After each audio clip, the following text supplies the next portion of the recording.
Chapter 9 is entitled Letting Go. It takes us to Jaipur in 1971. Amma hired a brass band to play in front of the house to welcome the arrival of a healthy baby. Neighborhood ladies arrived at the house to sing traditional songs as hijras and beggars gathered outside to sing and dance and to receive gifts. Amma proudly carried the tiny, squealing creature to seek their blessings, horrifying them by announcing that the child was not a boy, as they expected from the musical celebrations. The hijras refused to accept any money, but when Amma insisted, they sang one song and gave their blessings, even though the baby was a girl. I had come home, as was customary, to give birth to this tiny being, for whom every family member had a different name. Amma called her Bittu, a variant of Bitiya, daughter. Didi called her Guddu, and Babu called her Guddan, both meaning a doll. Sinha Sahab called her Meenu, a precious gem, but was hilariously awkward in holding her in his arms. I felt the love that radiated from Didi when she held the baby close. Her love felt stronger, less tangled than my own mixed emotions. She's yours too, Didi, I said softly. Didi's large almond eyes were brimming over. She's a girl. How long will she be ours, Rekha? Look at our Amma.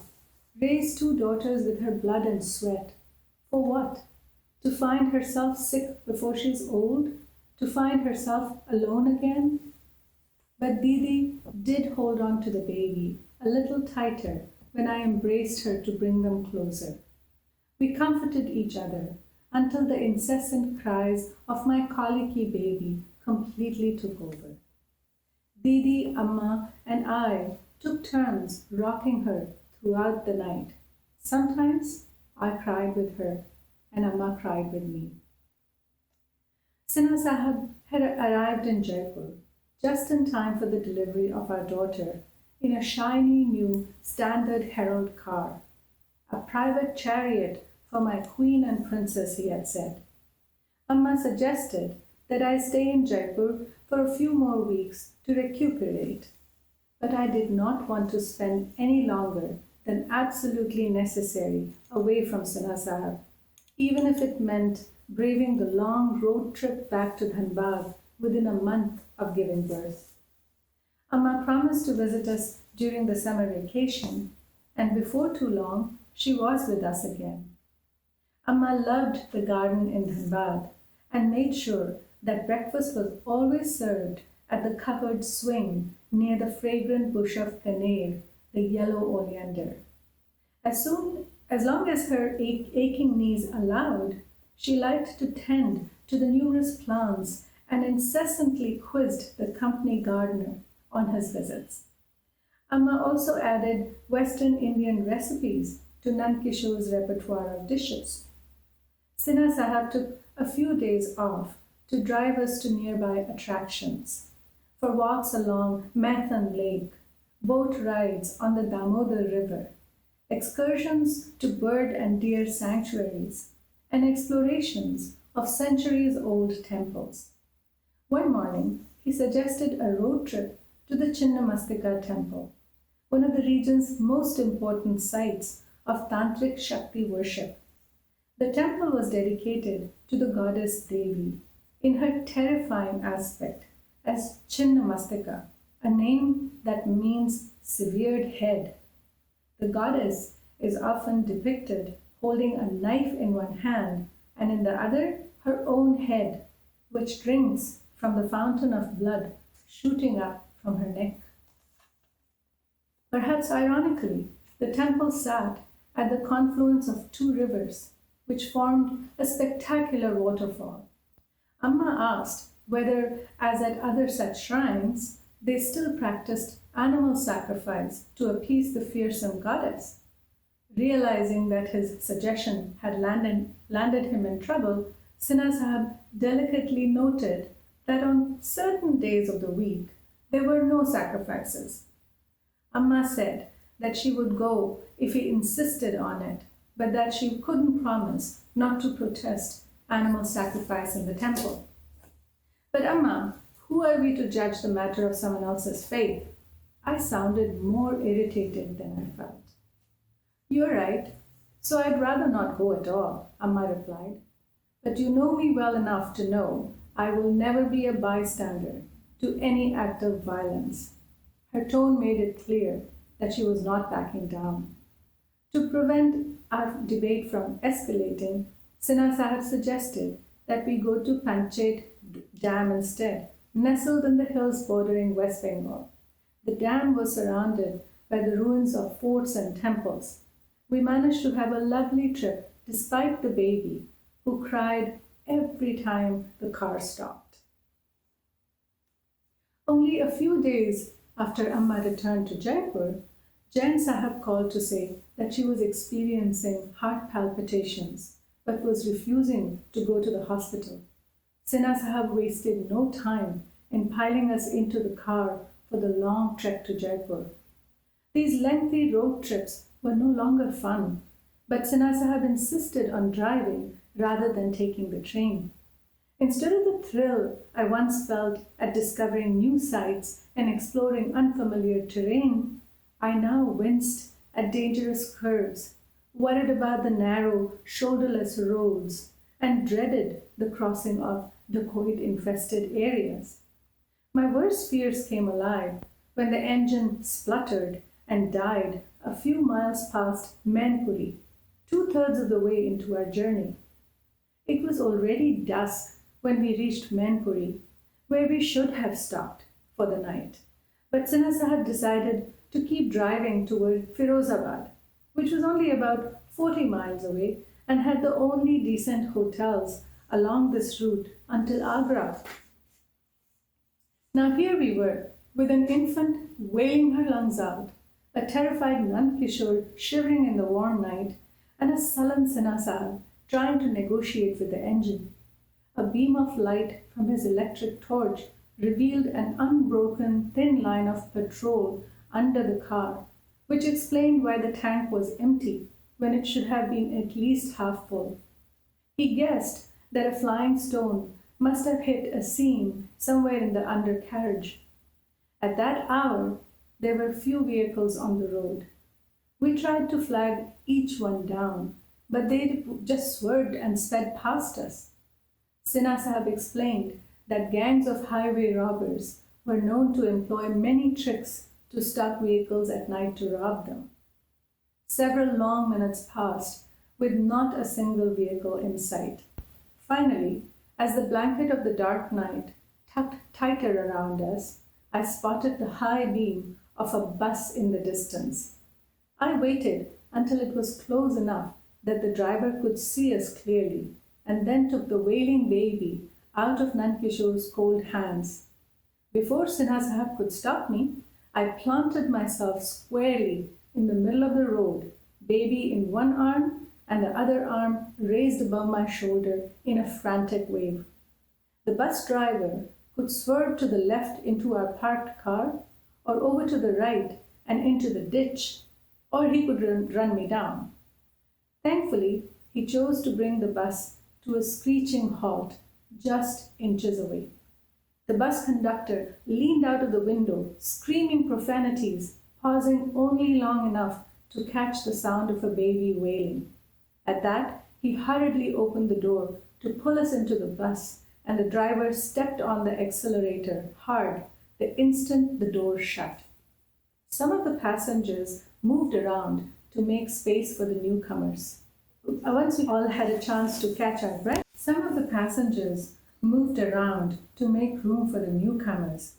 Once we had all had a chance to catch our breath, I noticed that the baby's wailing had miraculously stopped. The old man sitting next to me said the real miracle was that we had survived being stranded in those parts where 2 nights ago they had driven past the bleeding body of a dead or dying man. Forget about the car and your belongings, the driver told us. This was a long distance bus bound for Agra and did not normally make stops along the route. But we just needed a ride out of the jungle to somewhere we could spend the night safely and then find a mechanic who would return with us in the morning with the hope of finding the car where we left it. 20 minutes later, the bus dropped us off at a roadside dhaba in Shikohabad, the only place in town that still had its light on in the dead of night. The Sikh owner of this trucker's food stop was incredibly hospitable. Sardarji made us fresh tea, paratha, and paneer bhurji despite our vehement protests. He especially insisted that I eat for the little one. My granddaughter was born a few months ago in the village. I have not seen her yet. I am sure she's just as little, he said. The roadside dhaba was just an enclosure of 3 brick and mud walls supporting a metal sheet roof.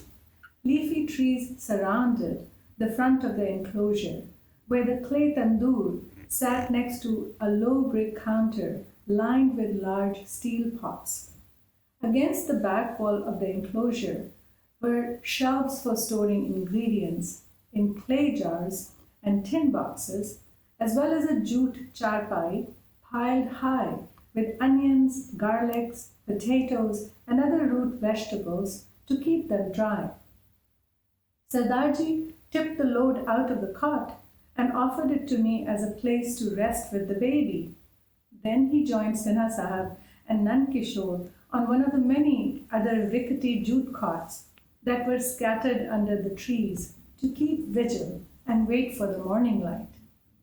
Lying on the smelly cot, I dared not close my eyes, wondering about scorpions and snakes lurking in the muddy recesses of the dhaba. Thankfully, eardrum-piercing wails from the baby were not one of my concerns. Of course, now she is comfortable. I could just focus on keeping my bladder and bowels shut tight until we could get to a hotel. At the first light of morning, Sardarji brought a car mechanic on a motorbike. Nankishore and the mechanic left with a can of petrol to find the car, while Sardarji hailed the first passing truck, which agreed to give us a ride as far as Firozabad. Sardarji refused to accept any money from us, so I took off my baby's silver anklets. He could not refuse when I said that they were a gift from one little one to another. As we had feared, Amma had had another heart attack. I had been in Jaipur for several months, unable to return to Dhanbad. Instead, with Bangi Bai's dependable help, I was trying my best to run this bizarre household. Babu was concerned about Amma's health, but did not know how to compromise his daily routine to help us. Amma remained dismissive about medicine, so I had to argue with her several times a day, trying to force her to take her heart medication and stick to her salt-free diet. Shafiji managed to keep the press afloat and continued to be Amma's rock in his quiet, strong way. Nilu was much more accepting of the baby in my life than he had been of Sinha Sahab. He still contrived to steal Sinha Sahab's shaving brush or his slippers and hide them in a corner on the terrace. Sinha Sahab visited us as often as he could, but I fretted the whole time whenever he was on the road. Babu's usually morose editorial associate Viyogiji was pumped up with the political developments in East Pakistan, excitedly discussing his ideas for special editions of Praja Sandesh that would resurrect the newspaper.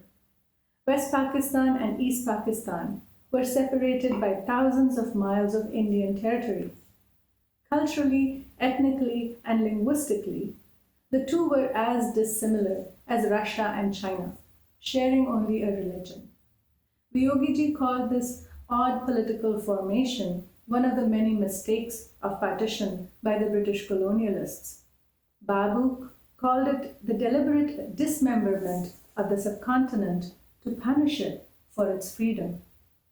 Since the beginning of the year, millions of Bengali speaking refugees from East Pakistan had sought shelter in various parts of India, their presence visible not only in eastern cities such as Dhanbad, but as far west as Jaipur. All India Radio reported nearly 10 million refugees and nearly 30 million internally displaced since the West Pakistan dominated military junta had annulled last year's election and arrested Sheikh Mujibur Rahman, the Prime Minister elect. Newspapers had been reporting massacres of intelligentsia and university students to curb the Bengali nationalist movement.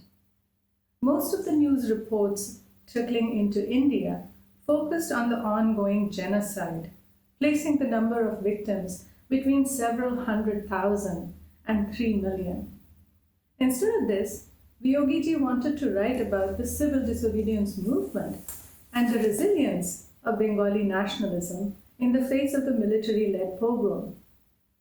Babu, in support of this plan, asked him to find out more about the guerrilla tactics of civilians and the resistance offered by the Mukti Bahini forces since the declaration of independence earlier that year. But my mind was preoccupied with a personal battle. The gynecologist had assured me that I had little chance of getting pregnant while I was breastfeeding.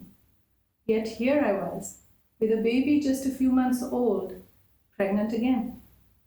Didi had accompanied me to the doctor when I received the news. She was irritated. "Are you two animals? Do you know nothing about family planning?" I sat there, unmoving and embarrassed. Didi tried to make up for her outburst by breaking the news to Amma so that I wouldn't have to do it.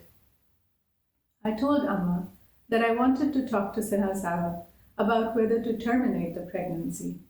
But Amma said that a mistake cannot be righted by another mistake.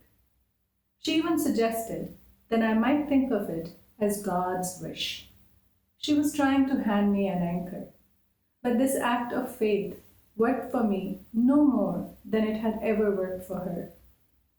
I didn't know what to do, but there was little time to ponder when all my waking hours were filled with looking after a colicky infant, a sick and stubborn mother, a man-child of a father, a sister and husband who showed up briefly as guests, an overprotective dog who frequently needed to be restrained, and the near constant stream of visitors who came to the house every single day, despite Neelu's menacing presence. Indira Gandhi was on the radio, addressing the nation, announcing Pakistani airstrikes on Indian bases, interpreting them as a declaration of war. 50 Pakistani planes had struck as many as 11 targets, including Agra, which was some 200 miles from the nearest border and even closer than that to Jaipur. Politically, India had supported East Pakistan's liberation movement and had allowed the Bangladeshi government in exile to work out of Calcutta. Militarily, India was much better prepared than ever before. Indira Gandhi had emerged as an astute politician, turning her expulsion from the Congress party a few years before into a move to split the party and alienate her detractors. Redefining herself as the messiah of the poor, she had won her last election by a landslide majority. Her swearing in for a new term as India's Prime Minister had coincided with the revolt of the Bangladeshi military units against the genocide being carried out by the Pakistani army. Indian military had offered protection and training to the Mukti Bahini of Bangladesh, so the war with Pakistan was inevitable. This time, though, it ended with a swift and decisive victory for India and for an independent Bangladesh. Indira Gandhi was being hailed as the Iron Lady and being compared to the goddess Durga. Too tired to fight Babu's continuing objections to the political dynamics of the day, Amma had stayed away from the recent general election. This was most unlike her, and I was terribly worried. Her health was rapidly declining despite all precautions, and her blood pressure remained very high. Even her daily diary entries were brief and erratic now. Her palpitation returned when she heard of Sinha Sahib's unanticipated arrival, just as the war came to its decisive end. Sinha Sahib went straight to Amma's room. Amma ji, I have not come to take your daughter away. I have returned to bring you a son. I have resigned from my job. I was not sure who was more stunned by this announcement, Amma or me. Sinha Sahib assured us that he had thought this through. Indira Gandhi's government had recently nationalized major banks in a move to increase the credit available to agriculture and to expand banking in rural areas. Now, basking in the glory of her military victory and burgeoning popularity, she was planning to nationalize the massive coal mining sector. Nationalizing the mines might or might not ease the plight of mine workers, but in the coal belt, the mafia thugs and union bosses were already redrawing their boundaries. The mafia wars had intensified, and the pacifists were being forced out of the way or eliminated. I can carry on as before. I know I will survive this turmoil, but it is not a place to raise a family, he said earnestly. It is not worthy of your daughter's dreams. But both Amma and I were speechless. So Sinha Sahib continued talking, explaining that he had lined up a couple of interviews in Jaipur, as well as one in Savai Madhopur, where a new cement plant was under construction. Amma finally recovered enough to ask him to think carefully. She knew as well as I did that moving into his wife's family home would irreparably damage his honor and reputation. Perhaps he should consult his family before making such a drastic move, she suggested. Sinha Sahib shook his head. My father has 3 sons. Rekha is all you have. I will not take her away from you again. We are now in Jaipur in 1972. They said that when an old woman lay dying, my Amma held her hand and spoke the Mahamrityunjay mantra in her ear, easing her passage. They said that Amma could summon and banish spirits. They said Amma had fought fearlessly and won repeatedly against man and beast. They said Amma's past was a divine secret, the source of her infinite courage and wisdom, ever mysterious. They said Amma changed lives just by standing behind a person. They said they loved and worshipped my Amma. I saw them everywhere, through my blurred eyes. They were bathing my Amma's body, anointing her head with sesame oil. They were covering Amma's lifeless body in one of her khadi saris. They were holding me by the shoulder as I walked numbly next to the earthi, the bier made of sticks of bamboo, which carried her body. They were arguing about whether women should accompany the body to the cremation grounds. They were filling the narrow streets, the broad bazaars, the cremation grounds. Sinha Sahib had the son's honor of introducing cleansing fire to Amma's funeral pyre. The smells of jasmine, sandalwood, and ghee mixed with the stench of immolating flesh. The mild spring sun hid its bloodshot pupil behind a murky cloud. Despite the intervention of a gusty wind and unseasonal showers, the wood pyre's leaping flames raged for hours, mercilessly reducing Amma's lifeless body to ashes and chunks of bone. My tears broke the floodgates when I saw my sister. Didi and Jijaji reached Jaipur hours after the cremation. I heard Sinha Sahab tell them how I had woken up at 2 in the morning the night before with a sense of foreboding and rushed to Amma's room. She had been lying on her back, on her pristine white bed, eyes bulging, barely breathing, waiting. My scream had brought Babu and Sinha Sahab rushing into the room. Babu had sat on the bed and put her head in his lap, tears streaming down his cheeks. Amma had looked steadily into his eyes without blinking. When Sinha Sahab had said that he was going to call a doctor, Amma's grip on my hand had tightened. I asked Sinha Sahab to stay. Babu put his hand on the crown of Amma's head. At his touch, a slight smile appeared on her face. The moment froze, and then the eyes, and then the smile. Shafiji and Jijaji were organizing the constant flow of mourners. Didi, Babu, and I sat next to a large picture of Amma on the floor of the drawing room, which had been emptied out in order to create space for people to pay their respects. Tears had not stopped rolling out of Babu's closed eyes. Neelu had never been allowed in Amma's room due to her low mattress bed and its white coverings.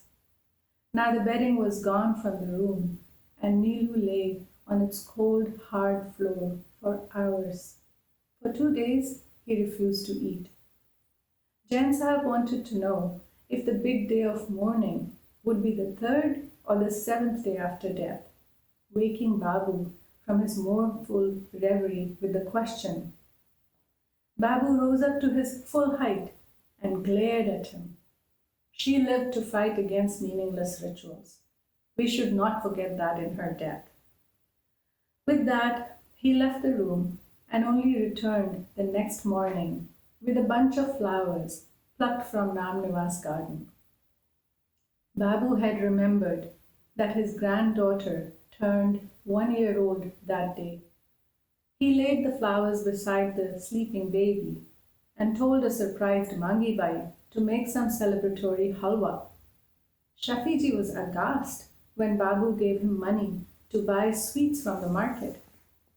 Babuji, we've done no mourning rituals for the departed. Badi Banji died 3 days ago. It is too early to celebrate anything. So Babu said he would buy the sweets himself. We were learning that eulogies for Amma had appeared in many newspapers far and wide. Nobody could override Babu's injunctions against any memorial gathering, but Amma's high school trustees, teachers, and students held a memorial without his participation, dedicating the death anniversary of their founder principal as an annual day of remembrance for Veer Balika's school. Amma had been 54. A stranger arrived from Ajmer. Dr. Mathur was a short and balding man whose thin frame was draped in a formal safari suit. He explained that when he read Amma's obituary in the newspaper, he immediately wished to pay his respects. He was, he said, a full-time physician and a part-time historian, and he regretted that he had not paid us a visit earlier.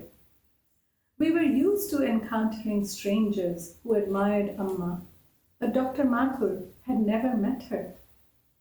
Dr. Mathur had come across references to young Shanti in the course of his historical research. He had interviewed a number of former freedom fighters in Ajmer and Wardha and had traced significant steps of her journey from prison to Gandhiji's ashram. Only recently, though, had he made the connection between Shanti and my Amma. He had been distracted from Amma's story, he explained, by his determination to unravel the mystery of Subhash Chandra Bose's death. I thanked him for his condolences and took him to Babu's room to make introductions. Dr. Mathur regarded Babu's countenance with clinical interest and sought his permission to return the next day to talk about a historical research project he was working on. Babu curtly stated that he was as interested in discussing any research as he was in constructing a high bridge to jump off of. Dr. Mathur was undeterred. "Then I will come to talk," he replied, "and you can just listen." Dr. Mathur arrived within moments of Babu's return from his morning walk. Babu resignedly asked Mangibai to serve breakfast to the eager talker. I decided to plant myself in Babu's room in case his temper got out of hand. Dr. Mathur explained that he was compiling a book about the freedom fighters of the region. Babu scornfully asked, who would want to read such a book? Dr. Mathur said that people did not know the true history of the movement. Babu said it didn't matter. They bantered and sparred until Dr. Mathur started to reveal the information he had collected about Amma's prison terms and her time in Ajmer and Wardha. He had brought along a large file of handwritten notes and photocopied documents. I was impressed, and even Babu stopped his snide commentary. Dr. Mathur asked a few questions about the gaps in his knowledge of Amma's political activities since independence. Babu warmed up and readily answered these questions. Dr. Mathur wanted to know more about how the two of them met in Wardha and their wedding. Babu said earnestly, marriage ruined her life. Dr. Mathur quickly apologized and asked whether Babu would be willing to talk about his life before arriving in Wardha. Babu's face hardened. He closed his eyes without an answer. Dr. Mathur probed again. I heard that you used to work for Subhash Chandra Bose. Is it true that Netaji used wireless telegraphy to communicate with his intelligence unit? Babu stood over the diminutive doctor and rumbled. Netaji never used wireless telegraphy. Now get out of my room. Babu was easily irritated, especially when people asked him questions about his time with Netaji. Dr. Mathur bowed and left the room, but stood outside, trembling, with an incongruous smile on his face. I asked him if he would like to sit down for a bit.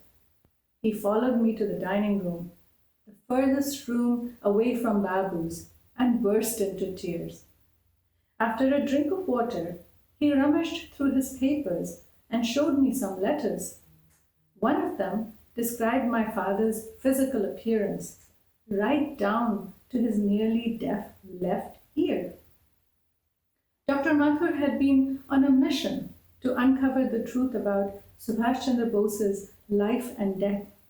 Like a number of people, he believed that Netaji did not die in the air crash in 1945. Rumors abounded of Netaji living in Russia or in China or in a reclusive ashram in India. Dr. Mathur was convinced that Netaji was indeed alive and that his close associates continued to get together periodically, and he had been trying to track down some of them. As I well knew, there were many who had publicly proclaimed their association with Netaji, but also many who, for one reason or another, had kept it under wraps. Netaji had quarreled openly with Gandhiji and Nehruji and had sought the help of Nazi Germany and fascist Japan against the British. The cryptic circumstances of his death in a fiery plane crash had sparked a number of conspiracy theories involving various people, both in India and abroad, who had reasons to want him dead, as well as rumors that he wasn't dead at all. In Wardha, Dr. Mathur had heard the story of one of Netaji's intelligence officers who had joined Gandhiji's ashram after Netaji met with Hitler. One of the regulars at Gandhiji's ashram had sent a letter to Dr. Mathur describing what he remembered of the young deserter. I could certainly see my Babu in those scratchy lines on the faded blue envelope. It even mentioned his strength-building routines of hour-long headstands and his swims in the river. Dr. Mathur quizzed me about Babu. Did he ever disappear without any explanation? Yes, periodically, for as long as I could remember. Did he ever mention where he used to go? Never, except that we sometimes received letters from him, postmarked from distant places. Does he know any Russian? Yes, along with French and German and several other languages. Tears rolled down Dr. Mathur's face. Finally, I have met a living member of Netaji's inner circle. I was touched by his joy, but I also knew that Babu would never let him anywhere near him again.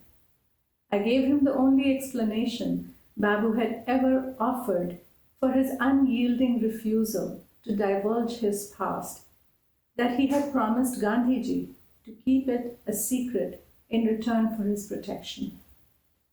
Despite my efforts to spare him further trouble, Dr. Mathur left saying that he would return at some point and try to speak to Babu again. Indeed, every few years he would reappear, hoping to cajole Babu into revealing more about his mysterious past. Babu never obliged, but nothing, if not relentless in his quest for the truth, Dr. Mathur never gave up. After a few days, Didi and Jijaji returned to Dhar. But with Amma's death, we seemed to have lost the fulcrum in our lives. Babu could no longer sleep. He saw Amma staring at him wherever he went. He saw her waiting for him in dark corners. He saw her beckoning to him from behind tree trunks and electrical poles. He heard her curse him, calling him selfish and irresponsible. He heard her laugh at him maniacally when he tried to flee from the apparition. Then Babu disappeared.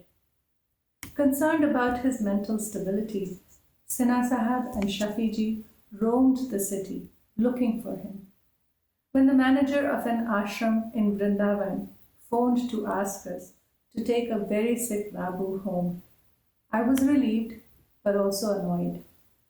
Babu was indeed ill, but he recovered from his delirium and fever, and then he ran away again. It was becoming a strange cat and mouse game. Sinha Sahab dutifully retrieved Babu from the various places he ended up on those escape attempts all around the country, while I tried to keep the household together. Sinha Sahab had been offered the position in Savai Madhopur, but the city was nearly a 2-hour train trip from Jaipur. A family move was out of the question, so accepting the offer would mean that he would have to live there alone and come home as often as possible on weekends. But this arrangement too seemed equally impossible. I had an infant who evidently specialized in being sick, a second baby due in a few weeks, and a very unstable father to look after. In the meanwhile, Vyogiji was worried about the future of Vaishali Press. With Amma gone, so was her income, and Babu was in no condition to run a business. There was a steady supply of printing jobs, which could potentially subsidize the publication of Praja Sandesh, at least as a weekly paper. But an initial investment would need to be made in modernizing the printing equipment.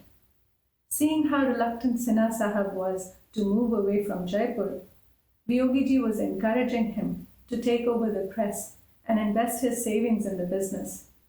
Sinha Sahib agreed to his plan as a temporary measure until our lives settled down, not realizing that this decision would mark the end of his former career. One day, as I was sorting through Amma's things, I came across her shoulder bag, untouched since her death. As my fingers groped their way into its depths, I found myself holding a small bottle. It was a bottle full of salt. Buried with it were numerous vials of heart medicines, most of which had never been opened. I stared at this evidence, not wanting to trust my eyes, caught in a whirlpool of grief, anger, and remorse. But we were here, Amma. Why did you abandon us? Didn't you trust our love for you? Did you simply not love us?